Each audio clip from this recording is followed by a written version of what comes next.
The other salespeople laughed at her. Minutes later, everyone was shocked. The dealership sat on one of the busiest luxury corridors in Miami, where palm trees swayed lazily under a sun that seemed permanently golden. Its exterior was a wall of glass and steel, reflecting blue sky and passing Bentleys like a polished mirror. From the street, it didn't just look like a car dealership. It looked like a statement. Inside, the floors gleamed like still water. Exotic cars were positioned beneath precision lighting, their paintwork flawless, their chrome details sharp enough to cut. The air carried a faint scent of leather and expensive cologne. Every vehicle was angled with intention, staged like a sculpture in a museum of wealth, and the sales team moved accordingly. Tailored suits, perfectly styled hair, watches that cost more than most monthly salaries. They didn't just sell cars, they sold status. And within that polished ecosystem, there was a hierarchy as clear as the shine on the showroom floor. At the top were the veterans, the men who claimed returning clients, corporate accounts, and celebrity walk-ins. They stood near the entrance like gatekeepers, scanning incoming customers the way traders scan markets. At the bottom was Sophia. It was her first month. Her heels still felt slightly unfamiliar against the marble floors. Her tailored blazer was new, purchased with savings she couldn't really afford to spend. Every morning, she reminded herself why she was here. This was opportunity. This was growth. This was her chance to break into the kind of sales environment where one deal could change her life. But the veterans didn't see her as competition. They saw her as temporary. New hires don't last, one of them had said her first week. They either can't close or they can't handle the pressure. Sophia had heard it. She heard everything. The half-whispered comments, the jokes about letting her handle the tire kickers, the way certain leads were mysteriously reassigned before reaching her desk. She never reacted. She observed. The culture wasn't openly hostile. It was refined, polite on the surface, but underneath, it was ruthless. Late that afternoon, as sunlight streamed through the glass walls in amber streaks, the entrance doors slid open. The laughter started almost immediately. A man stepped inside wearing flip-flops, simple rubber ones. His jeans were faded, his shirt was plain cotton, slightly worn at the collar. He looked like someone who had just come from a beach walk, not someone stepping into a showroom where the cheapest vehicle cost 6 figures. He paused near a midnight blue performance coupe and studied it quietly, hands resting loosely at his sides. Across the showroom, one of the senior salesmen leaned toward another. "Lost tourist," he muttered. "Probably wants directions," someone replied. Another chuckled. "Or the bathroom." No one moved. They all saw him. They all dismissed him. Sophia watched the scene unfold, feeling the familiar tension of unspoken rules. In this dealership, time was currency. You invested it where returns were likely, and according to the silent calculations happening around her, this man wasn't worth the effort.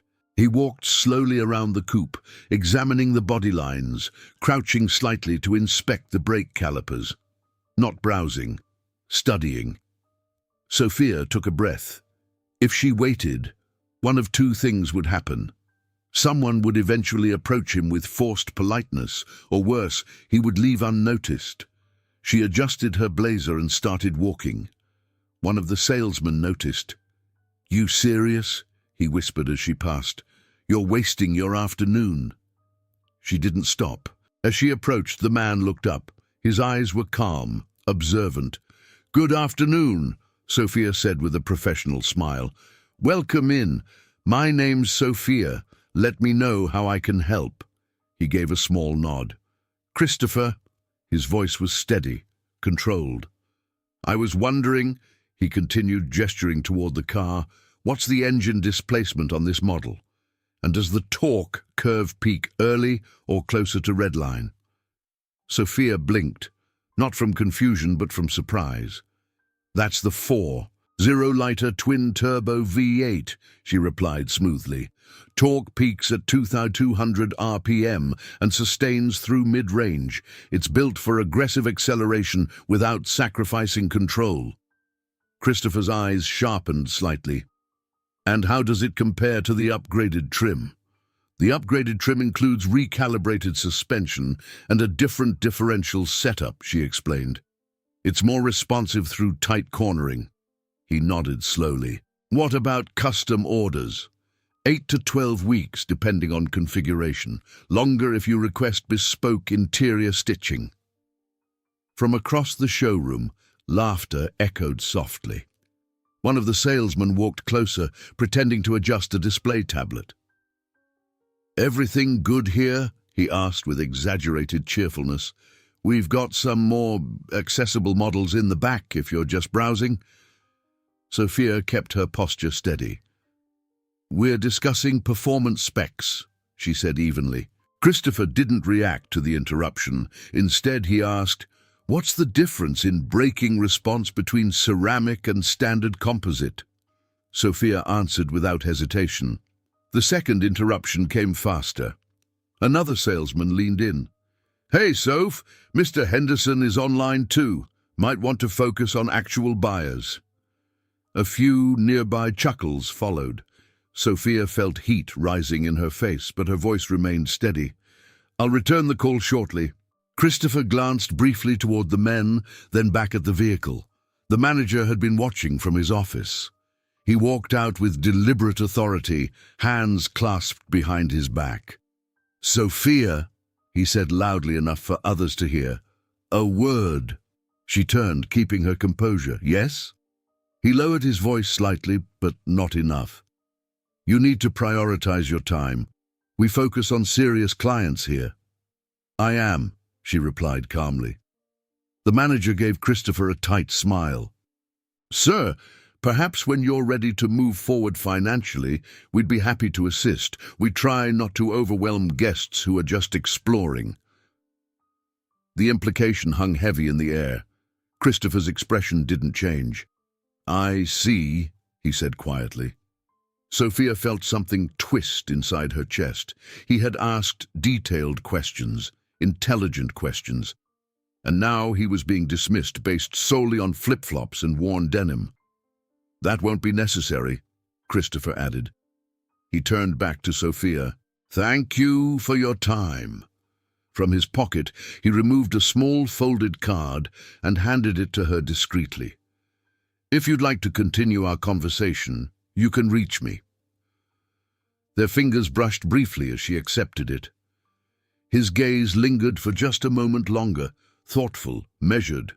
Then he walked toward the exit. No anger, no visible embarrassment, just composure. As the doors slid shut behind him, the laughter returned. Guess that commission's gone, someone muttered. The manager exhaled sharply. This is a business, Sophia. You'll learn. She nodded silently. But something about Christopher's calmness unsettled her. She waited until the showroom noise resumed its rhythm before stepping toward the reception desk. Her hands trembled slightly as she unfolded the card. There was no company logo, no title, no branding. Just a name. Christopher Hale. And a phone number. Nothing else. Sophia stared at it, the polished reflection of luxury cars shimmering behind her. Across the showroom, the veterans had already moved on, scanning for the next high-value client. But for reasons she couldn't explain, the weight of that simple card felt heavier than any commission she had yet to earn. The next morning, the dealership felt unusually quiet. Sunlight spilled through the glass walls again, casting long reflections of palm trees across the marble floors. The cars gleamed exactly as they had the day before. Flawless, untouched, staged like trophies waiting to be claimed.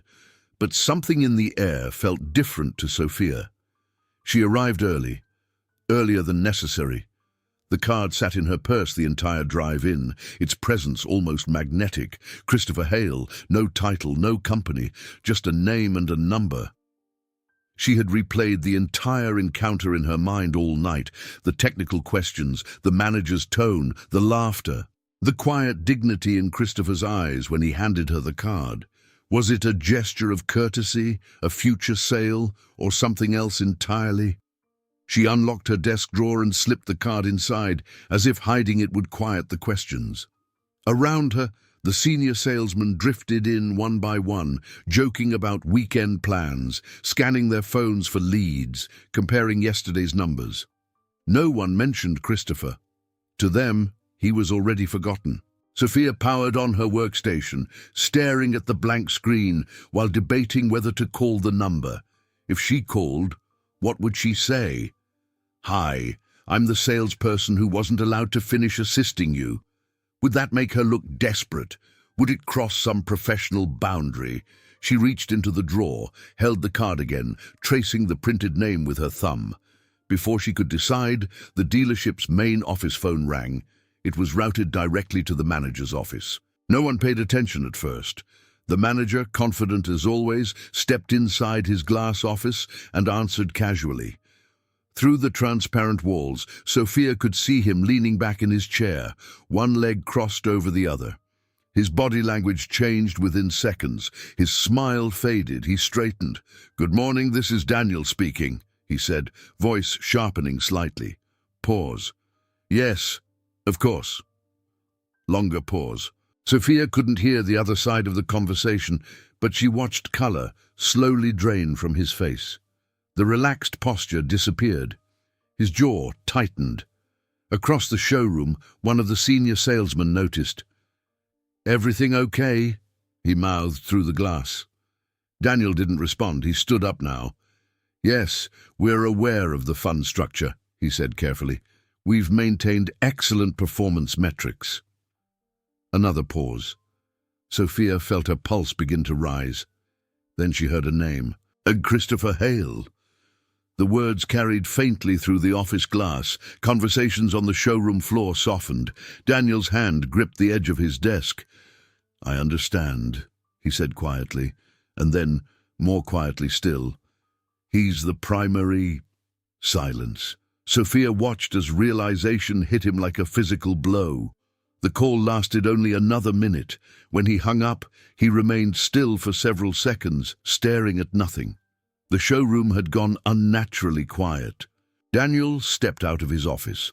The confident sales manager who had publicly humiliated a customer less than 24 hours ago now looked like a man recalculating his entire week. "What happened?" one of the senior salesmen asked. Daniel ignored him at first. He scanned the room, and his eyes landed on Sophia. "You," he said, "my office, now." Every head turned. Sophia walked toward the glass office with controlled steps, her heart pounding hard enough she was certain others could hear it. The door closed behind them. Daniel didn't sit. "Did you get his full name yesterday?" he asked. "Yes," she replied evenly. "What else?" "He left a card." Daniel's eyes sharpened. "You still have it?" She hesitated for a fraction of a second. "Yes." He extended his hand. She handed it over. He stared at the name like it had just transformed into something explosive. "Christopher Hale," he muttered. Then he looked up at her, his tone shifting completely. "You had no idea who he was, did you?" "No." Daniel exhaled slowly. The call was from the bank. Sophia said nothing. "He isn't just a customer," Daniel continued. "He's the primary investor behind the capital fund that finances half our inventory."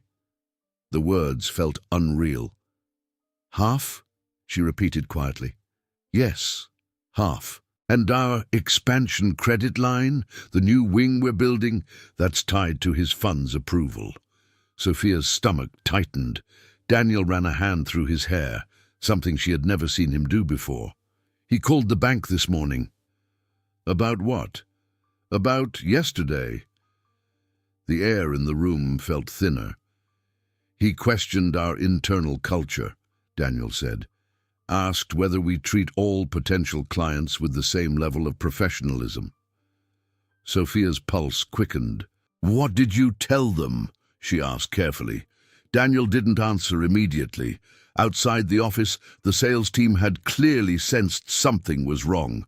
They were pretending to work, but their eyes kept drifting toward the glass walls. "He has direct influence over our financing terms," Daniel said finally. "If he pulls out, we're exposed." Sophia processed the shift. Less than a day ago, Christopher had been mocked as a waste of time. Now he held the power to destabilize the entire operation. Daniel's voice lowered. "Did he say anything to you?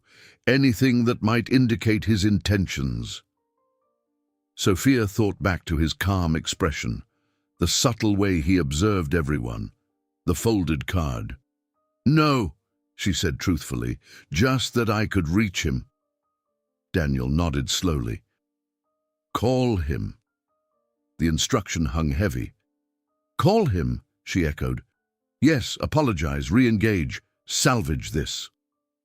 The power dynamic had already begun to shift. Yesterday, she had been the naive new hire who needed to learn how this business works. Now she was the only direct line to the man who controlled their financial stability. Before she could respond, her phone buzzed in her hand. Unknown number. Her heart skipped. She stepped slightly away from Daniel and checked the screen. A text message. From Christopher. She opened it. "Thank you for your professionalism." That was it. No accusation, no anger, no demand. Daniel noticed her expression change. "What is it?" he asked sharply. Sophia hesitated. Should she show him? Should she protect the conversation? Her mind raced. "It's from him," she said. Daniel stepped closer. "What does it say?" She turned the screen toward him. He read it silently. His shoulders relaxed just slightly, but not fully. "That's good," he muttered. "That's good. Respond. Thank him. Invite him back." Sophia stared at the message again. "Thank you for your professionalism." It wasn't a compliment. It was an evaluation. Her thumbs hovered over the screen. What was the right move? If she responded purely as an employee, she would be acting under pressure. If she responded authentically, she would be honoring the same integrity that had made her approach him in the first place. Before she could decide, another message appeared. "I'll be stopping by tomorrow." Sophia's breath caught. No explanation, no context, just certainty. Daniel saw the second notification flash. "He's coming back?" he asked. "Yes. Why?" "I don't know." Outside the office, whispers had begun spreading. The senior salesmen were checking their phones, likely Googling the name Christopher Hale. A few faces had already turned pale. Daniel straightened his jacket, reclaiming fragments of authority. "When he comes in," he said firmly, "we handle this properly. Full respect, full attention." Sophia nodded. But as she looked at the simple text on her screen, one thing became clear. Christopher wasn't returning because he needed a car. He was returning because he had something to prove. And tomorrow, the entire dealership would be watching. The dealership had never been so alert. From the moment the sun rose over Miami's skyline, the showroom felt less like a luxury sales floor and more like a stage before a high-stakes performance. Every vehicle had been polished twice. The glass walls were spotless. Even the air felt curated. No one said his name out loud. But everyone was waiting for Christopher Hale. The senior salesman stood near the entrance again, not casually this time, but strategically. Jackets buttoned, smiles rehearsed, eyes sharp. Sophia remained at her desk, her posture calm, though her pulse moved faster than usual. She had reread his message several times the night before. "I'll be stopping by tomorrow." No explanation, no demands, just certainty. At 10:17 a.m., the glass doors slid open. And there he was. Flip-flops, faded jeans, same simple cotton shirt. If anyone had hoped he might arrive in a tailored suit to match his financial status, that illusion dissolved instantly. He walked in exactly as he had before, relaxed, observant, unhurried. But this time, he carried a black leather briefcase. The shift in the room was immediate. Conversation stopped mid-sentence. A pen dropped somewhere near reception. One of the senior salesmen instinctively stepped forward, then hesitated. Christopher didn't look at any of them. His eyes scanned the showroom once, calm, analytical, and then landed on Sophia. "I'd like to work with her," he said evenly. No greeting, no small talk, just clarity. The words hit the floor like a verdict. The manager moved quickly, a polished smile spreading across his face. "Mr. Hale," Daniel said warmly, extending a hand, "we're so glad you came back. I wanted to personally apologize for any misunderstanding yesterday." Christopher looked at the extended hand for a brief moment before shaking it once firmly. "No misunderstanding," he replied. The words were neutral, which made them heavier. "I'll be working with Sophia," he repeated. Daniel's smile tightened. "Of course, absolutely, whatever you need." Sophia stood and approached, professional as always. "Good morning," she said. "Welcome back." Christopher studied her expression. No smugness, no triumph, just composure. "Morning," he said. "Shall we continue where we left off?" She nodded. "Of course." They walked toward the midnight blue coupe from the previous day. Behind them, the entire sales team pretended not to stare. Christopher set the briefcase down on a nearby desk. "I've reviewed the configurations," he began calmly. "I'll be taking this model, full performance package, ceramic brakes." Sophia nodded, mentally calculating. "And I'll take the silver convertible near the entrance, the executive sedan in black, the limited edition hybrid in white," he paused, "and 2 custom builds." The words didn't register immediately. "I'm sorry," Sophia said gently. "2 custom builds?" "Yes, identical specifications. I'll send the details." The manager had drifted closer, trying to appear supportive without intruding. "That's an impressive selection," Daniel said lightly. "We can discuss financing structures that maximize—" "No financing?" Christopher interrupted. The air thinned. He crouched down calmly, unlocked the briefcase, and lifted the lid. Inside were neatly stacked rows of cash. Not scattered, not chaotic. Organized. Precise. A sharp inhale echoed from somewhere behind them. "I'll be purchasing all 5 vehicles outright," Christopher said evenly. "Today." The showroom had gone completely silent. Sophia felt her heartbeat in her fingertips, but her voice remained steady. "All 5, she repeated, confirming details rather than reacting to spectacle.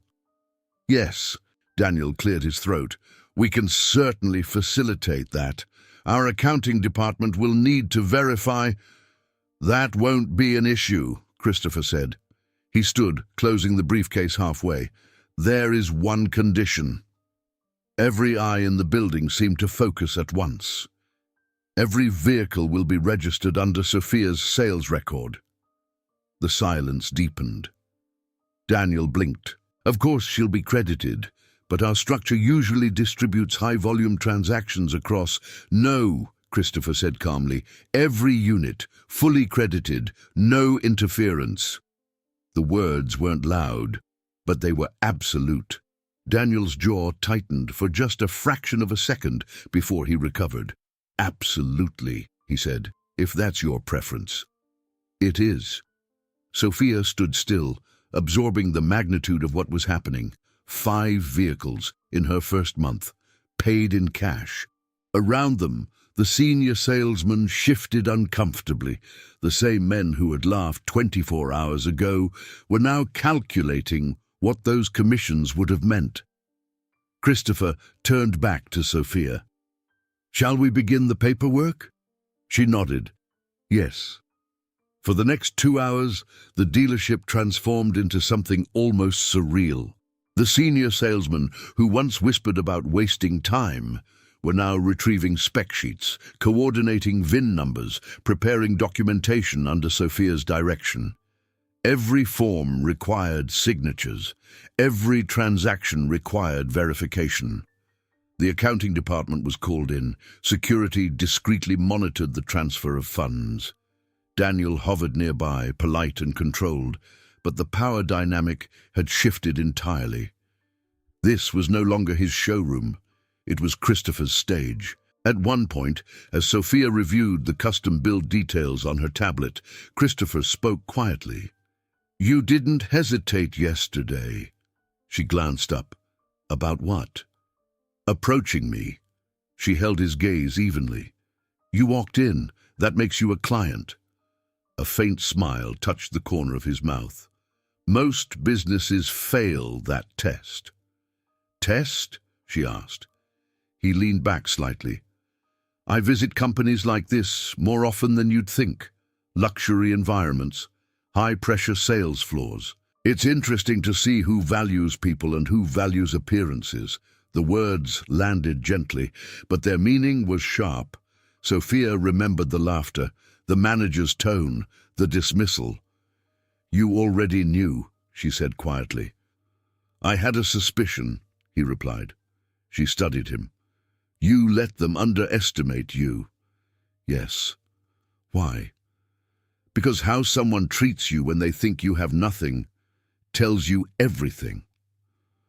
The final contracts were printed. One by one, Christopher signed. 5 signatures, 5 vehicles, 5 confirmations. When the last document was completed, Daniel forced a congratulatory tone. "Congratulations on a record-breaking transaction," he said to Sophia. She nodded politely. Christopher stood, closing the briefcase, now empty of its original weight. "I appreciate efficiency," he said. Daniel extended another handshake, which Christopher accepted briefly. As he turned to leave, he paused beside Sophia. "You handled yourself well," he said quietly. "Under pressure, under ridicule." She met his eyes. "I was just doing my job." "No," he replied. "You were doing the right thing. There's a difference." For a moment, the noise of the showroom seemed distant. Vindication didn't feel loud. It felt steady, controlled, measured. Christopher began walking toward the exit. Before the doors opened, he stopped once more and looked back. "This may not be the last time our paths cross," he said calmly. There was no arrogance in his voice, only certainty. The doors slid shut behind him, and in the reflection of the glass walls, the entire dealership saw something they hadn't seen before. Power had shifted, and it hadn't required a suit to do it. The numbers didn't just break records, they shattered them. By the end of the week, Sophia's name sat at the top of the dealership's monthly performance board, not by a slim margin, not by technicality, but by an overwhelming lead no one could dispute. 5 luxury vehicles, paid in full. In her first month, the veterans who had once treated her like temporary staff now avoided eye contact in the break room. Conversation softened when she entered. The same men who had laughed now spoke in measured tones, careful, restrained. Commission reports circulated internally. Leadership from corporate headquarters requested clarification on the transaction. 5 high-end units sold in a single afternoon was not routine, even in Miami. 2 days later, black sedans pulled into the dealership lot. Corporate had arrived. 3 executives stepped into the showroom with quiet authority, tailored suits, polished shoes, practiced smiles. They shook hands with Daniel, who appeared composed but slightly thinner around the edges, as if sleep had been limited. Sophia was called into the glass office once again, but this time she wasn't summoned. She was invited. "We've reviewed the sale," one of the executives said, folding his hands neatly on the table. "Impressive work." "Thank you," Sophia replied. "We're particularly interested in how the relationship developed," another added. She chose her words carefully. "He asked questions. I answered them, that's all." One of the executives exchanged a look with the others. "That's not what we heard." Sophia didn't respond, because what they heard wasn't just about performance metrics. It was about culture.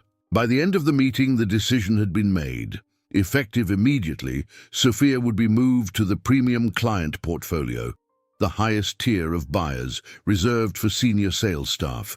Her salary would increase, her commission structure would improve, her access to exclusive inventory would expand. The announcement rippled across the showroom floor like a controlled shockwave.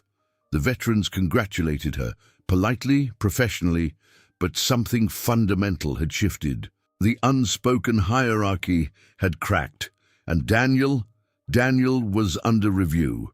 Officially, it was framed as organizational alignment. Unofficially, corporate had concerns about leadership culture and risk management. When an investor with financial leverage walks away, questioning professionalism, headquarters pays attention.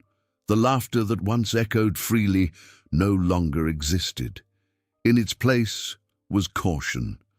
Respect, even. 3 days after the promotion, as Sophia organized her new client files, her phone buzzed. Christopher, not a text this time.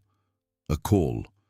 She stepped outside, into the warm Miami afternoon, where palm leaves shifted gently in the breeze. "Good afternoon," she answered. "I hear congratulations are in order," Christopher said. There was warmth in his voice now, subtle but present. "Word travels fast," she replied. "I make it my business to stay informed." A pause lingered between them, comfortable, not tense. "Why did you really come dressed like that?" she asked finally. Christopher exhaled softly. "Because appearances distort behavior," he said. "When people think you have influence, they perform. When they think you don't, they reveal themselves." "And most fail?" she asked. "Often." His voice didn't carry bitterness, just observation. "I invest in companies," he continued, "but I also invest in culture. Numbers can look strong on paper. Revenue can trend upward. But if integrity isn't embedded in daily behavior, the foundation eventually cracks." Sophia leaned lightly against the building's glass exterior. "And yesterday?" she asked. "Yesterday confirmed something," he said. "What?" "That character can exist even in environments built around status." She thought back to her first day. The nerves, the way her hands had trembled adjusting her blazer, the whispered comments, the subtle exclusion from high-value leads, the laughter when Christopher walked in wearing flip-flops. She remembered the moment she decided to walk toward him anyway, not because she expected a sale, not because she wanted approval, but because ignoring him felt wrong. "You know," Christopher continued, "I've walked into over 30 dealerships like that in the past 5 years. And most businesses fail before I even reach the second question." Sophia absorbed that. "What happens to them?" she asked. "I invest elsewhere." Silence followed. "You didn't need to buy 5 cars," she said. "No," he agreed, "but actions communicate louder than memos." She smiled slightly. "And what exactly were you communicating?" "That integrity has measurable value." Later that week, corporate announced a new internal training initiative focused on client treatment standards. Language shifted subtly across the company. Scripts were updated. Performance evaluations began including cultural metrics. Daniel remained in his position, for now, but he no longer commanded the room the same way. Authority without humility had proven fragile. As for the senior sales team, something unexpected happened. They didn't become hostile. They became careful. They watched how Sophia greeted clients. They noticed that she approached everyone the same way, polished executive or casual walk-in. No hesitation, no calculation. One afternoon, just as golden sunlight began reflecting across the showroom floors again, the glass doors opened. A young man stepped inside. He wore sneakers, jeans, and a simple t-shirt. His hair was slightly messy, as if he hadn't bothered styling it for anyone. The veterans glanced at him briefly, then at each other. Sophia saw it, that tiny pause, the split-second evaluation. She didn't wait. She walked forward with steady confidence. "Good afternoon," she said warmly. "Welcome in." The young man smiled, a little uncertain. "Thanks, I'm just looking." "Perfect," she replied. "That's how it starts." Behind her, no one laughed, no one whispered. Christopher's words echoed quietly in her memory. How someone treats you when they think you have nothing tells you everything. The showroom lights reflected across polished hoods and chrome finishes, just as they always had. But something intangible had changed. Not the cars, not the glass walls, not the sunlight pouring in from the Miami sky. The difference was subtler. It lived in the pause that no longer turned into judgment, in the footsteps that moved forward instead of away, in the understanding that integrity might not always deliver instant rewards, but when it does, it reshapes everything. Sophia extended her hand to the new customer, and without hesitation she began.